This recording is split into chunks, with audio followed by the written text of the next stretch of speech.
doctora Marta Tepepaco Barrubias va a presentar sobre los cambios en las representaciones de los mayas.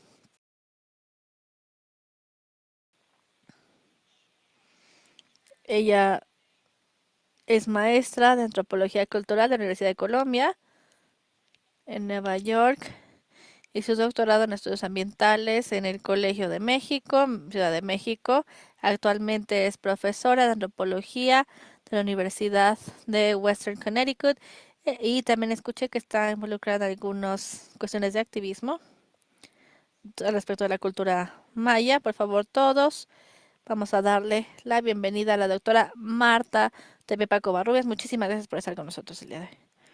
Hola a todos, muchas gracias. Me da mucho gusto ser parte de este intercambio de ideas. Y yo estoy aquí para presentarles una que ojalá que ustedes se puedan sentir más identificados, también para que sepan qué es lo que está pasando en nuestros países. También quiero compartirles mi pantalla, si me lo permiten. Bueno, también aquí lo que podemos ver es, hay que ver que hay muchos temas donde nosotros podemos ver que al momento de yo hablar sobre estos temas, realmente yo estaba viendo que, bueno, traté de ser mucho más sucinta, tenemos este argumento también que estamos tratando nosotros de tener esto. También les puedo compartir, pero primero les voy a compartir mi pantalla. Bueno, como estaba diciendo, aquí, como les decía, quería hablarles sobre las percepciones del norte global,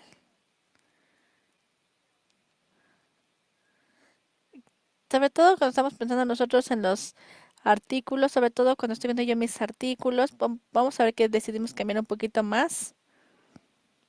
Entonces, bueno, ¿qué imágenes, qué categorizaciones, qué definiciones importan? Y realmente habría que ver cómo nosotros realmente podemos ver qué cosas tenemos realmente enraizadas, arraigadas en nuestra sociedad, especialmente en el extranjero. Antes de continuar, quiero tomar aquí algunas notas. Y aquí estamos hablando, vamos a usar el término maya para referirnos nosotros a los 22 grupos étnicos que actualmente se encuentran viviendo en Guatemala, así como a las personas que habitan en las zonas que ahora se conocen como Campeche, Chiapas, Quintana Roo, Tabasco y Yucatán en México. Estos grupos étnicos tienen este tipo de ancestros mayas. En esta plática voy a dejarles aquí, dejamos de fuera los grupos Xinga, Gotfnipa también que son parte de las comunidades rurales y que están surgiendo en estos conflictos que les voy a platicar. Y también aquí vamos a hablar sobre los caminos antropológicos, que son muy diferentes también así. Y bueno, en esta plática no voy a mencionarlos.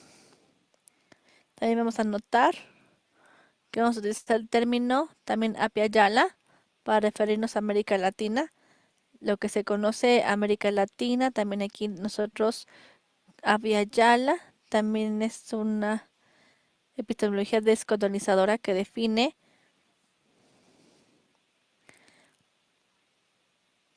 También aquí sobre todo porque sabemos que sobre todo las ciencias sociales piensan que Abya Yala se origina también en los pueblos Guna que viven en Darien Gap, que se ubican en la parte del noroeste de Colombia y sureste de Panamá.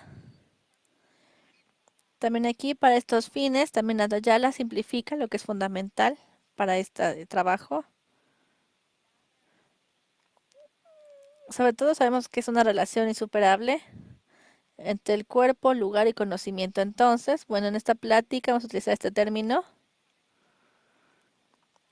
Y también aquí lo vamos a poner en el chat o simplemente podemos nosotros escribirnos por correo electrónico. Entonces, mientras estaba yo preparando esta plática, quería dividir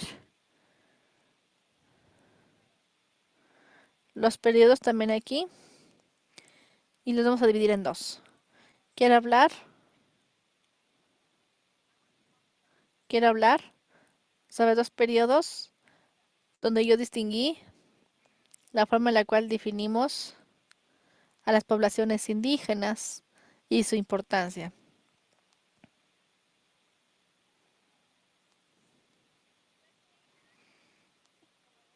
especialmente en la época colonial. Estamos hablando también de los 1500 y el periodo que se le conoce como la violencia.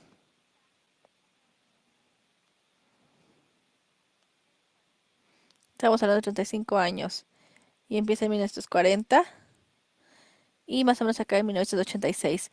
Entonces nos vamos a referir a estos periodos en función de la historia de Guatemala y después, y ojalá que también sean positivos. Y en el cierre vamos a hablar sobre el estado de esta identidad que cambia. Para empezar con este primer periodo, es importante saber que esta región donde habitaron los mayas en Mesoamérica integra lo que nosotros ahora llamamos México, sur de México, y también todas esas regiones que se encuentran en la parte central de Ayayala. Los estados que teníamos nosotros modernos de Guatemala, El Salvador, Honduras, Belice y un poquito de Panamá también. Aquí mi idea es decirles la forma en la cual las personas empezaron a pensar, a imaginar en los mayas. Realmente tenemos nosotros aquí raíces muy, muy profundas también que tenemos con estos tipos coloniales. ¿Por qué? Porque fue en la época colonial que los colonizadores empezaron a definir quién es qué y qué es lo que se supone que tienen que hacer aquí en mi favor. Yo les voy a decir que hace 200 años, cuando los españoles estuvieron ocupando lo que ahora nosotros le denominamos Guatemala, entonces fijaron un patrón de la sociedad que se utiliza hasta hoy. Hasta arriba de cada país se encuentra una oligarquía, por ejemplo, de una población que tiene un lado hispano, una combinación con los grupos de raíces europeas. Tenemos comunidades indígenas que rara vez tuvieron acceso a estructuras de poder. Normalmente están en la parte inferior de este periodo social y no solamente. También podemos nosotros hablar de manera económica desde la época colonial, pero también sabemos que se han impuesto esas ideas.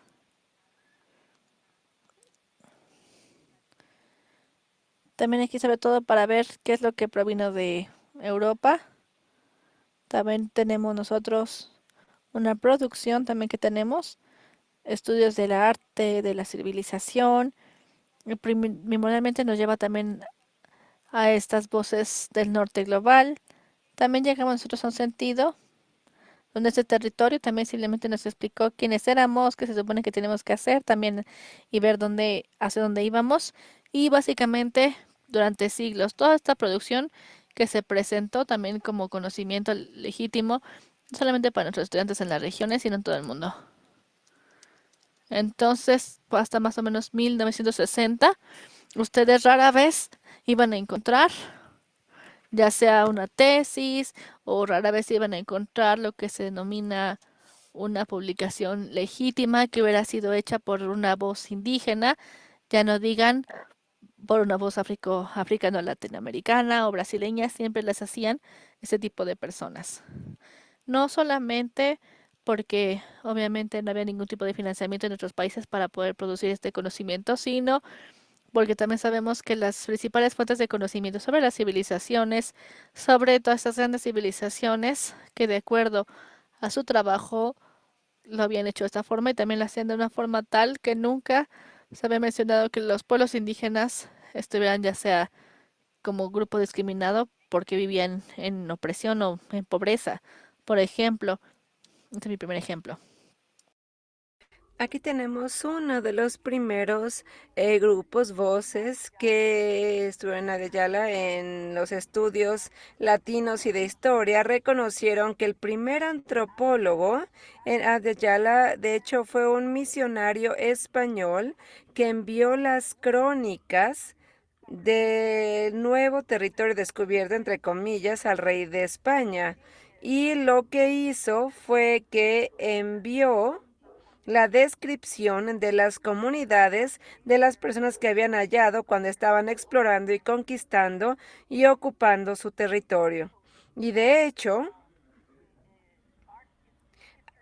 en la historia del arte hay una clasificación de las imágenes de casta, de las castas, y los poderes coloniales que se veían representados en estas clasificaciones, en estas categorías, permiten establecer reglas y leyes que controlan no nada más los recursos naturales, sino también que imponen tributos e impuestos que de hecho, ahora que lo vemos, también negaban de oportunidades para acumular riqueza o poder avanzar en la estructura social a aquellos que se consideraban como inferiores. Ahora, ¿por qué es importante esto? Bueno, pues porque desde ya que la estimulación cultural tuvo éxito en nuestros territorios, estas comunidades originarias se convirtieron o se nombraron como minorías, lo que realmente es irónico, dado que vivían en su propio territorio nativo. Y hoy en día consideramos el impacto cuando vemos las políticas sociales, cuando vemos las políticas económicas, vemos que la mayoría de las definiciones que se hacen de esta población vulnerable se hace con esa misma categorización.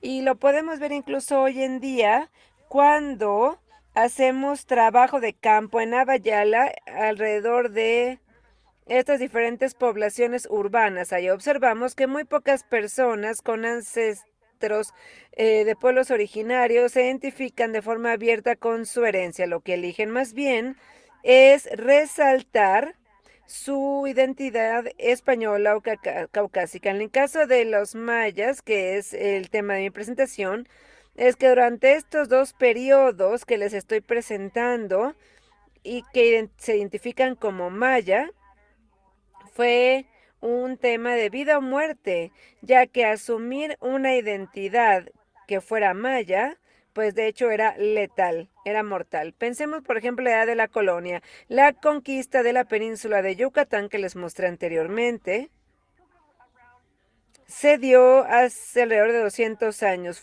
Le tomó 200 años y permaneció inconclusa, mientras que el centro de México se vio subyugado alrededor de 2020. La región de los mayas tomó más, no solo por el ambiente, sino también porque los mayas estaban luchando y esto nunca realmente permitió establecer sus ciudades a los españoles. Fue hasta 1524, más o menos, que la ciudad de Mérida en México fue fundada y solo fue alrededor de 1607 que los españoles reclamaron lo que se conoce como Guatemala. Todos estos registros históricos y antropológicos se conocen gracias al trabajo de dos arzobispos que se establecieron en Guatemala. Uno fue Diego de Landa y el otro fue Bartolomé de las Casas, obispos, perdón. Y ellos ambos describieron cómo las vidas de las personas que habitaban estas nuevas ciudades colonizadas había cambiado por completo a partir de la conquista. Durante la época de colonización, los misionarios tenían la responsabilidad de convertir a toda esta nueva población al catolicismo y así pudieron clasificar a las personas no solo por su origen, por su raza, sino también por su etnia en este sistema social estratificado. Y en la parte superior de las ciudades coloniales solamente podían vivir personas nacidas en España, los españoles peninsulares, y también gradualmente los hombres que habían nacido en la Nueva España, sin embargo que tenían padres españoles, de modo que si tu madre y tu padre eran españoles y tú eras lo que se conocía como criollo, entonces probablemente podías asumir un puesto de liderazgo. En la base de la pirámide estaba la mayoría de la población nativa. Y de Landa y de las Casas, estos dos obispos describen a lo largo de sus registros. Y vaya, se puede notar cómo es que consideraban que la población nativa se consideraba como inferior a la europea solo porque no eran católicos y porque se veían muy diferente. Tenían una prensa muy diferente. Es importante resaltar que muchas veces a lo largo de la colonia, en diversos escritos, sobre todo, por ejemplo, en las leyes de las Indias, la mayoría de las responsabilidades y deberes que fueron impuestos lo fueron en un sistema de esclavitud que se conocía como la encomienda. Y aunque no se referían directamente a ella como una esclavitud, sí lo era, ya que si leemos el estatus legal de la encomienda, nos damos cuenta que básicamente le otorga a las personas blancas caucásicos, hombres y mujeres maya, de forma encomendada para que pudieran realizar mano de obra sin paga, mientras que los menores fueron enviados a colegios gestionados por la escuela católica en la que debían aprender español y religión. Muy rara vez, muy rara vez, los estudiantes mayas, o casi ninguno de hecho, fue enviado a las universidades o a que aprendieran una profesión fuera del trabajo pesado. La mayoría tenían que trabajar en talleres o eran aprendices o eran empleados domésticos. Y en ese momento, y aquí vale la pena resaltar que fue justamente en esta época en la que las familias originarias empezaron a alentar a los menores a hablar únicamente español y se les obliga a usar solamente vestimenta occidental debido a la presión y a las épocas de terror que fueron implementadas por las instituciones españolas como la Inquisición. La Inquisición, como ustedes recordarán, fue un procedimiento en el que la Iglesia Católica tenía el derecho y la responsabilidad, más bien, de asesinar a mujeres, a personas que no se adhirieran a la Iglesia Católica. Así que en ese entonces se identificaba como persona indígena, ah, y terminaban en un gran riesgo. De modo que, bueno, yo me refiero a ellos en 1940-1960. Y para ello quería mostrarles un artículo que fue publicado en la revista Life en Estados Unidos en 1940. Muestra una editorial por el profesor Morley, cuyo nombre completo es Silvano Risworth Morley, y él está a cargo de esta redacción. Y en ese entonces, él lideraba el estudio más amplio de los mayas en cuanto a escritura jeroglífica y básicamente fue la base de mis estudios durante más de 40 años. Y como vemos aquí, Morley define el periodo clásico de la arqueología maya hasta el final, en donde habla del maya moderno. Él establece que los mayas eran la civilización más grande del Nuevo Mundo y que fueron aislados y desconocidos por Asia y Europa. Y aquí leo, también fueron ocultos de las tribus circundantes. Nadie pudo penetrar la gran selva de Guatemala para llegar a la península de Yucatán. Aquí en pantalla vemos una imagen del profesor Silvano Morley en Yucatán. Y en la parte inferior podemos ver aquí portada de la revista y aún unas fotografías por Dimitri Hasto. Ambos son de ascendencia europea. El profesor Silvano es estadounidense y Dimitri es alemán que emigró a Estados Unidos. Y sí, en los 40 podemos ver que romantizan a la civilización maya como una enorme, de gran avance, una gran civilización, y en el artículo describen cómo los ascendentes de la maya, de los mayas son se resisten al cambio y son muy supersticiosos. Y de nuevo leo un extracto de la revista Life. El profesor Morley decía que los hombres eran granjeros, nada diferentes del antiguo y nuevo imperio. Los mayas modernos se resistieron, aguantaron el cambio y se toman algunas ideas justamente de la civilización de los blancos. Radios, herramientas, camiones, tractores y la forma de vida también traza los patrones de una cultura que se había desvanecido. Este impacto fue el punto de vista de los mayas en los 40. Y aquí, en pantalla, ustedes pueden ver la imagen que Dimitri Kasov tomó de una familia maya y pueden ver cómo el profesor Morley también escribe sobre la forma en la que percibe a los mayas y su presencia. Y ahora este no sería un gran tema, a menos, y también tengo que compartir con ustedes, a menos que sea durante ese tiempo, en los 40, en donde Estados Unidos jugaba un papel muy fuerte en Abya Yala. Y mi segundo periodo, que es el que quiero compartir con ustedes, el segundo periodo de la violencia empieza justamente en los años 40.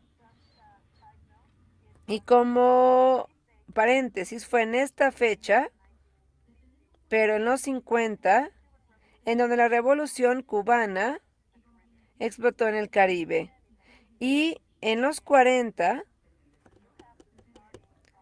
teníamos los inicios de la doctrina Monroe, que fue elegida por los estadounidenses para intervenir al inicio de la Guerra Fría, intervenir estados potencialmente comunistas alrededor del mundo.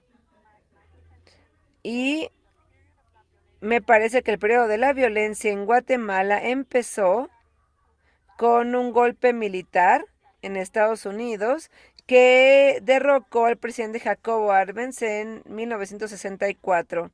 Y desde ese entonces, durante 3 décadas, Guatemala experimentó una guerra civil mortal y muy sangrienta que se convirtió en un conflicto armado e intelectual. Este conflicto confrontó no solo regímenes militares y guerrillas en ese entonces, sino también grupos intelectuales.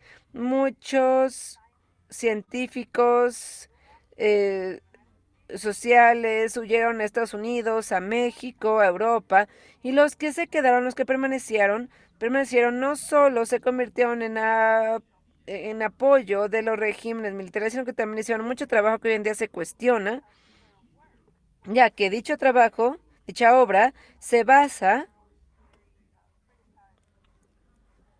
en una teoría muy criticada como eugenesia, que fue usada por la milicia en Guatemala para categorizar a las personas mayas como subversivas y como comunistas. Y aquí lo que se busca fue eliminar comunidades enteras en las áreas rurales de Guatemala, y el resultado final de este conflicto armado interno, según la comisión que se estableció en 1984, fue el desplazamiento forzado de alrededor de 1,5 millones de personas de comunidades originarias de su territorio, la desaparición de más de 40,000 personas y el claro asesinato de más de 200,000 personas. Nunca sabremos la extensión de estos crímenes de lesa humanidad, ya que las mismas personas que se sometieron a juicio, que cometieron atrocidades, fueron los mismos militares que al final del día se convirtieron en presidentes. De modo que la ONU reconoce que durante esta época de la violencia hubo actos de genocidio cometidos por el ejército en contra de los pueblos maya. Y uno de los aspectos de la colonización es que no solo muchos antropólogos, sociólogos y científicos sociales del norte global permanecieron en silencio, sino que hicieron muy poco por proteger a los mayas y a los pueblos originarios. En otro aspecto, vemos aquí que fue el trabajo de muchos antropólogos eugénicos como Morris, los que contribuyeron con su trabajo y con su apoyo no solo a la intervención estadounidense, sino también al Estado de Guatemala.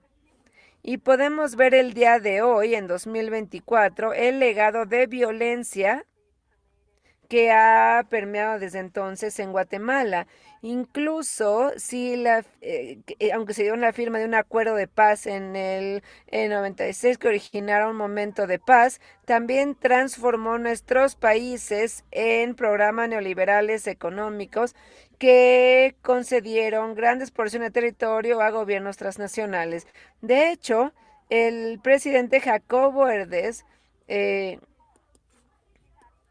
había implementado una reforma agraria que dañaría las compañías transnacionales de bananas, de plátanos. Entonces, bueno, él iba a ser derrocado, sin embargo, no lo lograron. Y desde ese entonces, Estados Unidos ha provocado una serie de regímenes que no solo se consideran como todo tipo de unos que le dan facilidades a las corporaciones estadounidenses para explotar y ocupar territorios originarios, sino que también afectó la economía de Guatemala, lo convirtió en uno de los países más pobres de hoy en día.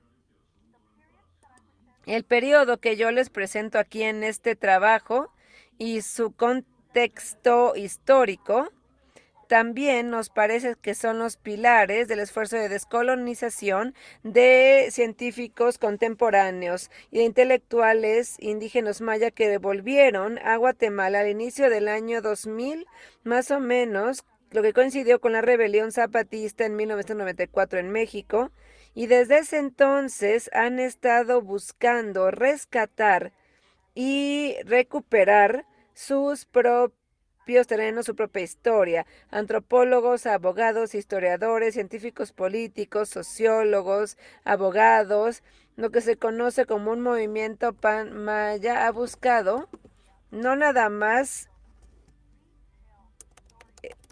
recuperar, sino volver a contar la historia de lo que pasó en esta época de la violencia y tratar de redefinir lo que se puede considerar de este trabajo temprano del norte que describía a los pueblos originarios maya como inferiores. De modo que lo que buscamos armar es un rompecabezas y contar una historia que no solo valida, sino que también dignifica las diversas identidades mayas y las experiencias que hoy en día siguen muy, muy vivas, y desafiar este legado colonialista de categorización y definición de los pueblos originarios maya. La investigación hoy en día demuestra cómo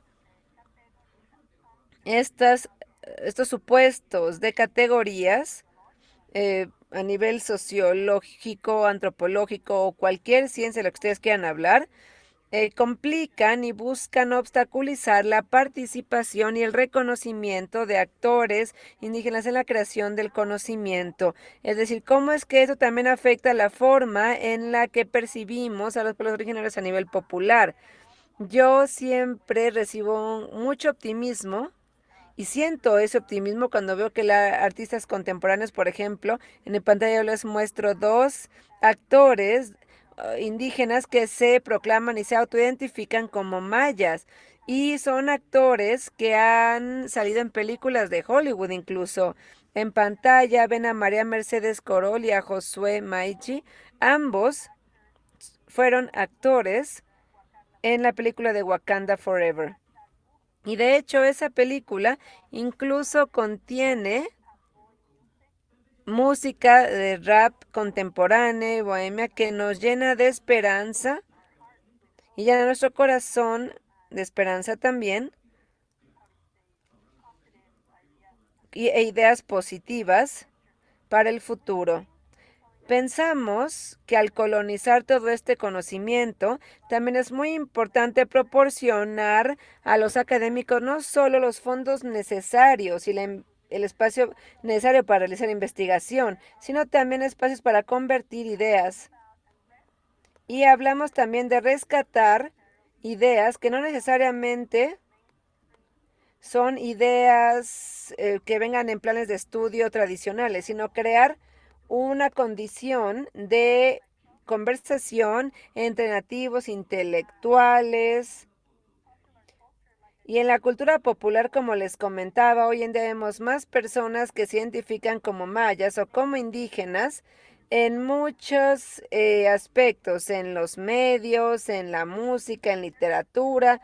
Es decir, hay mucho por hacer aún y reconocemos que hay 150 películas que se han producido, se han hecho en México y solamente el 12% de ellas se enfocan en temas afromexicanos, personajes afromexicanos, afrodescendientes, indígenas, de hecho, una fracción muy pequeña, pero bueno, en esta idea de representaciones, también es muy triste ver el papel que juegan en la vida diaria, es decir, se requieren edades específicas en las que nos damos cuenta que las vidas de los pueblos mayas no son nada valorados. Me enorgullece mucho compartirles que la connotación colonial tenemos que seguir trabajando en eliminarla. Me enorgullece decir que ya lo estamos haciendo. Y este trabajo, bueno, estoy muy agradecida que me hayan permitido compartirlo con ustedes. Y bueno, con esto yo concluyo y les pido que si tienen alguna pregunta, con toda confianza me la compartan. Muchísimas gracias, Marta. Fue fascinante, de verdad. Yo creo que es una historia que muchas personas que viven en áreas colonizadas han olvidado de forma deliberada, ¿no? O sea, deliberadamente lo han olvidado. Y algo que yo quería preguntarte, o que yo quería pedirte que por favor detalles un poco más, es en la forma en la que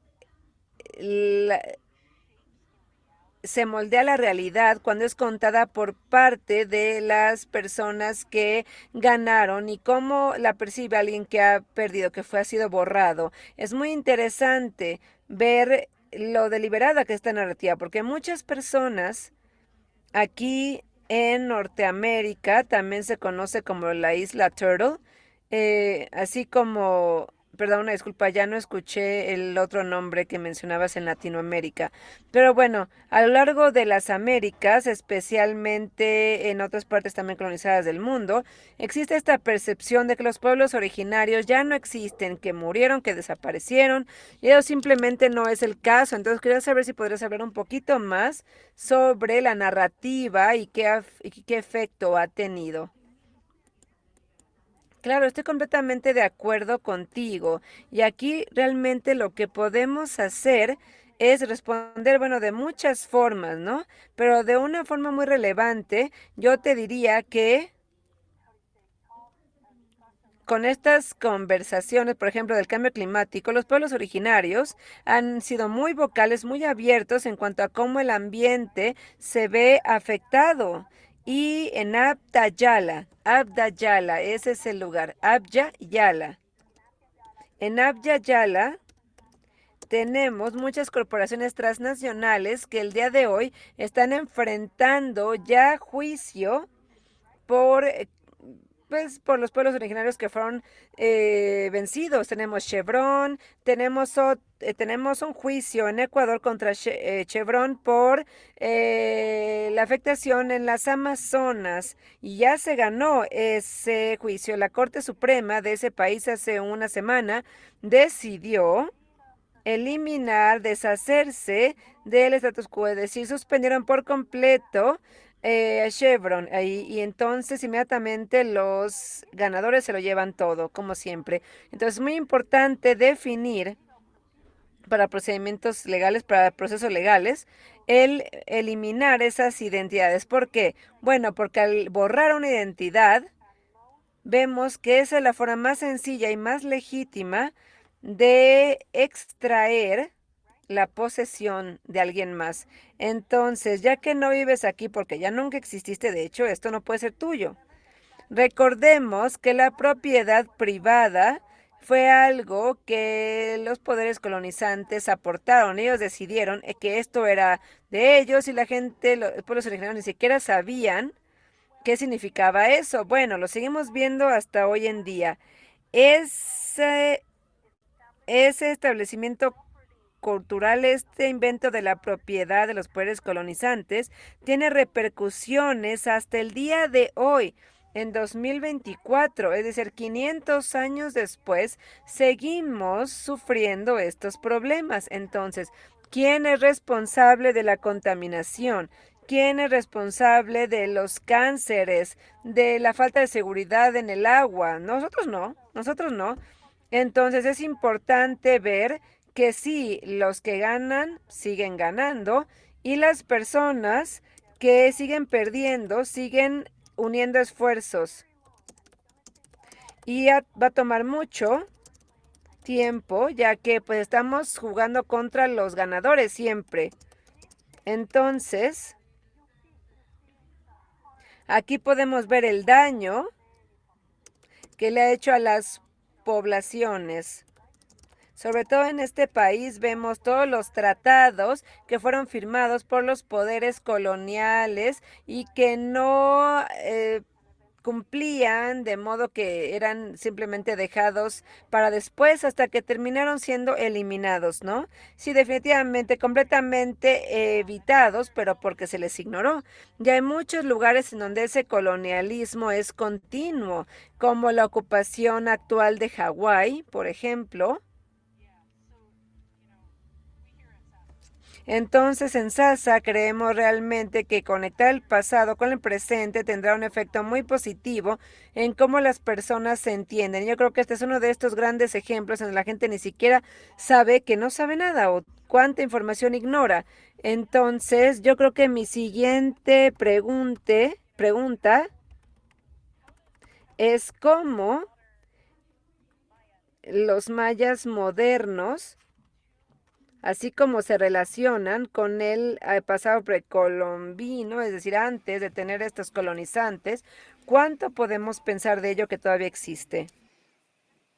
Bueno, es uno de los, como digamos, aspectos más maravillosos de este mecanismo. Tenemos muchos intelectuales que no solamente no están creciendo, creando solamente conocimiento, sino también arte, no lo que hacen los pueblos precolombinos, sino que también estamos hablando de una difusión, de una expansión, intercambio de conocimientos para nosotros, es personas que simplemente son de Avillala, donde nosotros podemos ver, porque tenemos aquí estudiantes del norte global, ni siquiera saben sobre estas revoluciones que ocurrieron mientras la colonia también estaba ocurriendo también aquí en los territorios.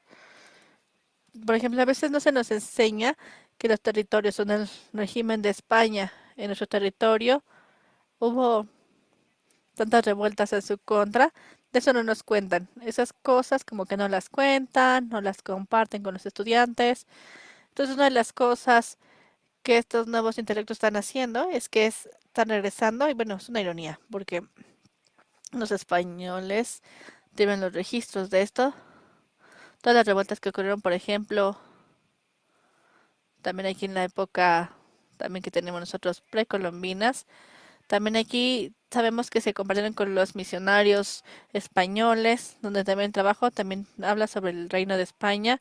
Todos también tenemos el conocimiento que proviene también aquí de estas comunidades de la conquista. Así que realmente sí es muy interesante ver que muchos colegas mayas ahora están viajando nuevamente hacia España también para ver estos archivos. También aquí para hacer esta narrativa histórica, para qué es lo que pasó.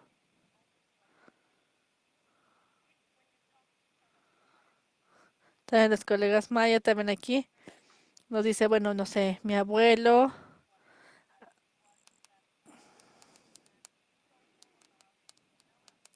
Sobre todo decimos, no sé, voy a rescatarlo, lo que sea. Entonces simplemente pareciera como que es algo que me hace sentir muy feliz, que se cuente también con algunas intelectuales que van a regresar también a España, también para recopilar todas las historias, compilar las historias que también ya redactaron los españoles, los misionarios también aquí. Entonces, aquí sabemos que son procesos que tardan mucho tiempo, no es algo que se pueda hacer rápidamente. En esta época también nosotros estamos hablando de, bueno, hacer las cosas rápido. Ahora sabemos que esto realmente, aunque estemos acostumbrados a esta velocidad, va a ser un proceso que va a tardar tiempo. Tenemos que ahondar, rescatar, para profundizar más en estos conocimientos, ver cómo los podemos reunir nosotros mismos sobre nuestra historia, sobre nuestros ancestros en general, pero es un proceso. Yo creo que poco a poco estamos llegando ahí. La tecnología también nos ofrece recursos excelentes. Yo tengo esta confianza, esta certeza de que también yo confío también, por ejemplo, en los estudiantes, hay veces que están intercediendo también aquí, no asuman simplemente, no restrinjan su punto de vista, si podemos nosotros aquí compartir una vida alternativa o un punto de vista alternativo, también aquí de estos esfuerzos, habría que ver cómo lo hacemos para poder rescatar también aquí y tratar de ver cómo ver que lo que se trató de eliminar. Tenemos una pregunta del chat al respecto de las diferencias que tenemos entre la forma en la cual nosotros vemos las áreas mayas que fueron colonizadas también aquí, más o menos hacia las áreas también que tenemos aquí de las del tratado, de estas subvenciones y demás. También ya escuchamos que hay cada vez más, inclusive antes de este tipo de subvenciones que se daban, antes del área de Bayala también. Aquí la principal diferencia entre Bayala también es que en la época precolombina también nosotros tuvimos áreas culturales importantes, oasis meso y árida. Y las tres primeras palabras definen básicamente, también aquí básicamente nosotros pudimos ver directamente también aquí el primer meso, se refiere también aquí en la meseta, Mesoamérica, por ejemplo, de ahí proviene, y es la primera región cultural. También aquí en Estados Unidos, también aquí en partes de lo que tenemos. Estas áreas realmente pudieron colonizarse y pudieron ser ocupadas también aquí por los españoles. Va a sonar muy simple, pero me parece que es una forma que tenemos aquí de la que podemos nosotros hablar sobre esto. También aquí va a ser mucho más fácil esta colonización. ¿Por qué? Porque tenemos también nosotros aquí esta opresión. Ahora imagínense que estas son personas europeas acostumbradas a una cierta forma de vivir, acostumbrados a cierto entorno, cierto clima, cierta forma de vivir con montañas. Simplemente pónganse, sitúense en ese lugar, en los años 1500, y luego al pensar en el entorno que se encontraba ahí, en estas áreas, en el norte de México, se tiene también en Estados Unidos mucho desierto, se tiene también lo que hacemos en Estados Unidos, muchas montañas, que hace mucho frío, y vamos hasta la parte que es la inferior de la península de Yucatán, tenemos esta jungla, es una jungla, ¿no? Es una selva del sur de México, hasta la parte que tenemos nosotros, hasta abajo es una selva. Imagínense esta temperatura tan extenuante. Muchos antropólogos también en Abya también ya habían definido que se debía a lo que, o sea, inhóspito, ¿se refieren? Pues sí, de cierta forma. Sí, exactamente, estaban tan poco preparados, exactamente, están tan poco preparados. Ahora otra cuestión, la segunda cuestión, al respecto de por qué todo fue tan diferente, es porque acuérdense, y ojalá o que ustedes lo recuerdan, hubo un virus que trajeron los europeos. Mucha población en esta área, en el área central, también por supuesto que se vieron afectados por el sarampión. Hubo entonces esta pandemia de sarampión y también muchas de estas personas que nunca habían tenido esta inmunidad, por ejemplo, a esta sarampión, murieron. Entonces muchas comunidades indígenas en esta área murieron y por eso esta área realmente, Mesoamérica,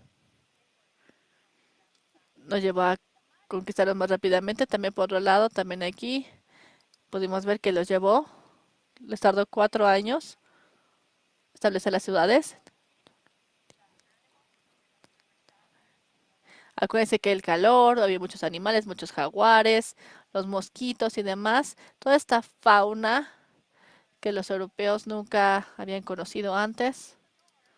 En la parte norte tuvimos también otras comunidades que siempre estuvieron moviéndose.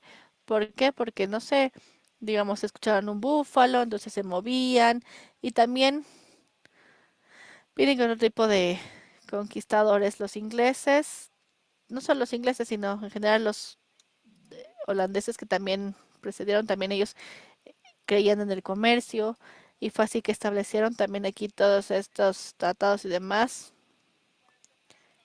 en comparación con los conquistadores, es lo que dicen. Sí, exactamente, porque acuérdense que los españoles tienen esta idea de conquistar para su rey español o sus reyes españoles, pero también estaban totalmente haciendo todo en nombre de la Iglesia Católica. De hecho, la Iglesia Católica siempre fue un jugador muy, muy poderoso en estas áreas, donde en comparación con el norte, la Iglesia nunca, nunca, nunca fue importante debido a la naturaleza de la ocupación que hubo de los protestantes, que fueron simplemente lanzados o que los sacaron de Europa y llegaron a esta área para establecer una sociedad más abierta y por eso también estuvieron más abiertos a jugar este juego de los tratados, mientras que en España estaban ahí para simplemente reclamar la tierra, convertir a todos a católicos y presentar también el reino de España, su tierra, la tierra que recién encontraron, en mi opinión. Esa sería la principal diferencia. Uno, el catolicismo y número dos, la naturaleza de su entorno, la naturaleza de su ocupación. Claro, y la cristiandad también tuvo una parte muy importante en ese sentido, en todas partes en las colonias. Pero también la iglesia definitivamente católica fue un factor definitivamente que los protestantes no tuvieron en esa época, pero la idea también aquí fue inherentemente una idea colonial. Entonces también es muy interesante cuando nosotros vamos a lugares como Portugal y vemos estos monumentos a la colonización misionaria que siguen, por supuesto, no, las personas lo siguen trayendo también ni siquiera en Basayala, también aquí, en el centro de México, también aquí se tiene, ya voy a acabar el tiempo. También tenemos la estatua de Cristóbal Colón, tenemos muchas provincias, también aquí en México, también aquí en Mérida, Yucatán, por ejemplo, también aquí. Entonces aquí todavía tenemos nosotros dos estatuas, también aquí de Montejo, en Guatemala, Pedro de Alvarado. Esas personas, también aquí tenemos a Diego Lambda, Bartolomé de las Casas. También aquí, sobre todo para hablar sobre tus aspectos católicos, acciones que los niños, hombres, mujeres simplemente pueden hacer y siguen con esta situación. Sí, todavía tenemos el día Aldo también aquí, seguimos viendo. Todavía existe, aunque Cristóbal Colón también aquí, inclusive los españoles, también tuvieron una persona terrible que simplemente cometió actos atroces. Nadie quería seguirlo, por supuesto. Entonces, para regresar nuevamente, lo que me interesa también aquí es, al momento de regresar a esta idea del entorno, de la propiedad en el sentido, la existencia, existir como parte de un mundo que sigue siendo muy común también aquí lo que nosotros podemos ver, también para utilizarlo como una frase colonizadora, pero ¿qué más tenemos en ocasiones que mencionar? También mencionaban un par de veces que muchas sociedades indígenas realmente no, también tribus no nómadas, también para la fauna global, para interactuar con las peores ciudades, definitivamente, y aunque bueno, con frecuencia no les habían visto también los historiadores, entonces aquí están hablando sobre la fase, por ejemplo, ¿no? Sabemos que estamos hablando de, hubo personas que fueron el rostro también de estos estudios.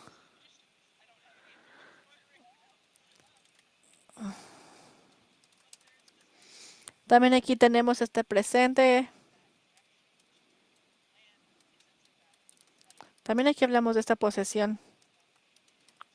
También hablamos también de estos rostros indígenas, también aquí, sobre conservación del agua y también aquí sobre esta conservación del agua en general. Y creo que podemos hablar respecto de cómo se conecta todo esto con esta historia. Sí, creo que además del hecho de que tenemos que darnos cuenta de que la propiedad también era una figura colonial, una construcción de los poderes coloniales, también tenemos nosotros que recordar que muchas de estas comunidades también tenemos nosotros una relación muy intrínseca también con la naturaleza. Afortunadamente, nosotros no tenemos registros que lo puedan demostrar. También aquí en el caso de los mayas, aunque bueno, es fácil, porque hablamos que dio de Lambda, donde también es la misma persona que registra todo y lo manda de vuelta a España, fue la persona que incendió todos los códices mayas, los que llamamos los libros de los mayas, y que habían estado llevando sobre su propia historia, sobre la historia que registraron como astronomía, matemáticas, medicina, música, cantos, bailes. Y también nosotros vimos que se destruyeron también en este incendio que simplemente generó de Lambda, porque se consideraba nuevamente de la Iglesia Católica, acuérdense, rituales o lo que sea. Entonces también algo que queremos nosotros considerar y mantener en mente es que nunca vamos a poder, nunca, como estudiantes, como humanos, a saber exactamente qué fue lo que ocurrió, porque todo el conocimiento que se nos pasó a través de estos misionarios lo interpretaron estos misionarios, es decir, un hombre europeo, también aquí, simplemente toman en cuenta.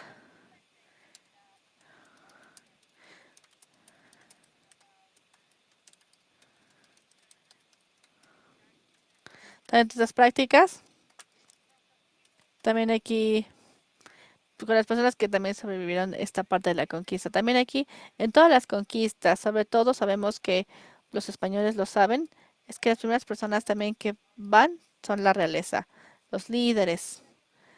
Los segundos son los intelectuales.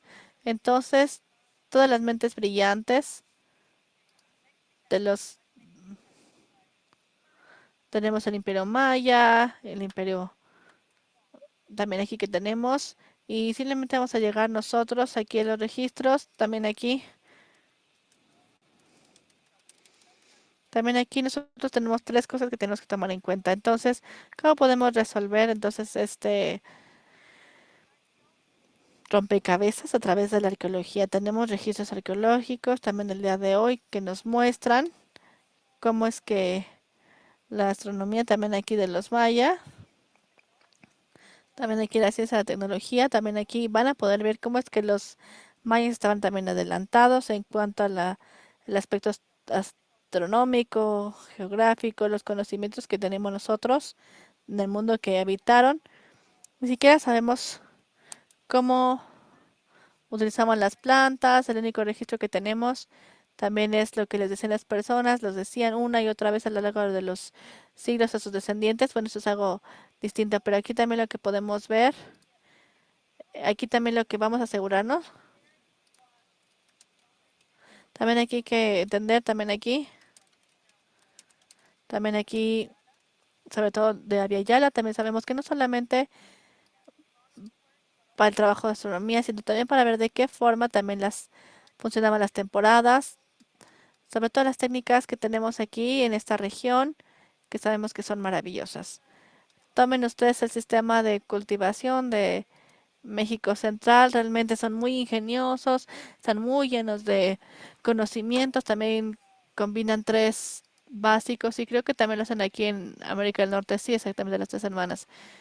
Y proviene de lo mismo, cuando analizan ustedes los mismos principios, se repite en cada comunidad del norte de Villalas, hacia el sur, de la misma forma que se mantienen, por ejemplo, la forma en la que se también cuidan los ríos, la forma en la cual también están haciendo una rotación de los distintos cultivos y también todo se hace también a través de lo que hacemos, sobre todo para trabajar con pesticidas o plaguicidas. Entonces, en este entorno también para ver esto, y esto es algo que se perdió en los Estados Unidos, porque en los Estados Unidos tenemos de conocimiento indígena que simplemente se había eliminado. No se tienen los conocimientos de los ingredientes indígenas, porque las personas no lo usan. Y eso se hace en Ayala, en el sur de Ayala, también se tiene en México, lo que ahora llamamos nosotros México, Guatemala, Salvador, Honduras, ahí se tienen estos conocimientos. Entonces también aquí creo que este conocimiento también se hace porque sabemos que se debe a los recuerdos de nuestros ancestros y algunos de los entornos que no se han distraído, no se han destruido tanto van a regresar y podemos darnos cuenta que hay cierta riqueza que llega con el paso del tiempo. Y por otra parte, también nosotros, nuevamente, no quiero ser romántica, ni mucho menos, y no quiero ser realista como tal, pero estamos enfrentando a nosotros condiciones terribles en Andayara, no solamente por la cuestión de la opresión, la represión de los ambientalistas. Tenemos muchos ambientalistas que han sido aniquilados en la región. También tenemos la presencia también de grupos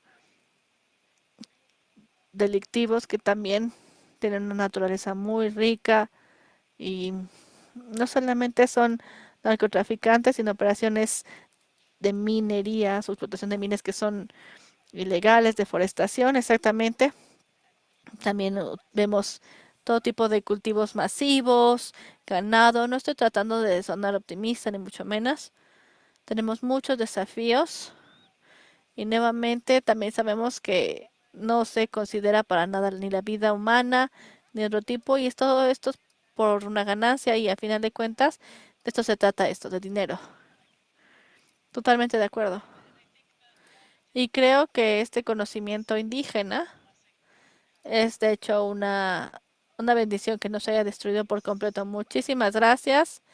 Gracias por ser parte también de darnos sobre todo llevar el aspecto de la antigüedad, sobre todo para seguirlo compartiendo también aquí. Muchísimas gracias. Ya se nos acabó el tiempo, pero fue una plática muy, muy enriquecedora, imágenes muy lindas que nos mostraste y también unas terribles, por así decirlo. Claro, el conocimiento es así. Y creo que en nuestra carrera académica siempre vamos a poder ver lo bueno, las ideas de esperanza, pero también vamos a ver lo malo. Y lo malo no debería ser que nos sintiéramos ni tristes, tal vez si nos vamos a sentir tristes.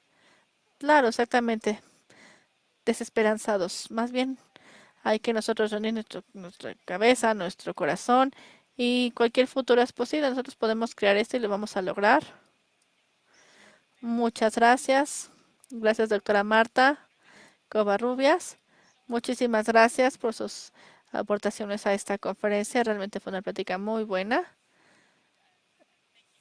Muchísimas gracias también por las preguntas al chat. Tuvimos unas muy buenas que surgieron y simplemente les quiero comentar que admiro muchísimo la capacidad que tienen de hablar de un tema tan amplio y que también aquí es cada vez más importante conforme nosotros estamos en este entorno. Y simplemente, bueno, tiene su chiste. Entonces, muchísimas gracias. Ha sido todo un gusto haberlos recibido, haberlas tenido definitivamente. Muchas gracias. Al contrario, gracias.